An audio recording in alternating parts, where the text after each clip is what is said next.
জলবায়ু পরিবর্তনে বিরূপ প্রভাব মোকাবেলায় বৃক্ষরোপণের বিকল্প নেই। এই বাস্তবতায় গাছ লাগান, পরিবেশ বাঁচান এই প্রতিপাদ্যকে সামনে রেখে দেশের সবচেয়ে বড় ও দৃষ্টিনন্দন ছাদ বাগান গড়ে তুলেছেন নাটোর জেলা প্রশাসক, যার স্বীকৃতিস্বরূপ 2025 সালে জাতীয় পর্যায়ে প্রথম স্থান অধিকার করে পুরস্কৃত হয়েছেন তিনি। বান্ডেল থাকলে প্রতি সেনমানিতে টাকা বাঁচবে। বিকাশ সেনমানি বান্ডেল কিনে জিতুন প্রতি লেনদেনে। নাটোর জেলা প্রশাসকের কার্যালয়ের ছাদ, যার আয়তন প্রায় 21,000 বর্গফুট। একসময় যেখানে ছিল শুধুই কংক্রিট, এখন সেখানে শোভা পাচ্ছে সবুজের সমারোহ। এই বাগানে ফলদ, বনজ, ঔষধি সহ 80 প্রজাতির 450 বৃক্ষ রয়েছে। এমন বিলুপ্ত প্রায় অনেক গাছ দিয়ে তৈরি করা হয়েছে বিশেষ কর্নার। পরিবেশ বান্ধব এই বাগানে ভিড় করছেন দর্শনার্থীরা। অনেকে উদ্বুদ্ধ হচ্ছেন ছাদ বাগান করতে।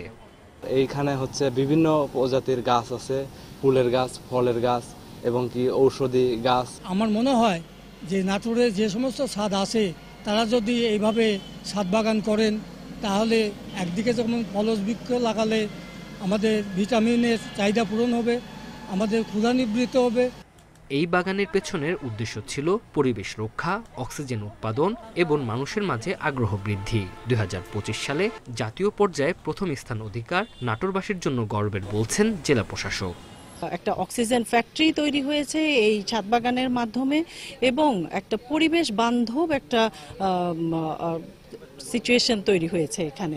যারাই আসবেন, এখানে যে সেবা প্রার্থীরা আসবেন বা যারা এই অফিসে কর্মরত আছেন, সবাই এখানে এসে একটা সুন্দর পরিবেশ এখানে পাবে।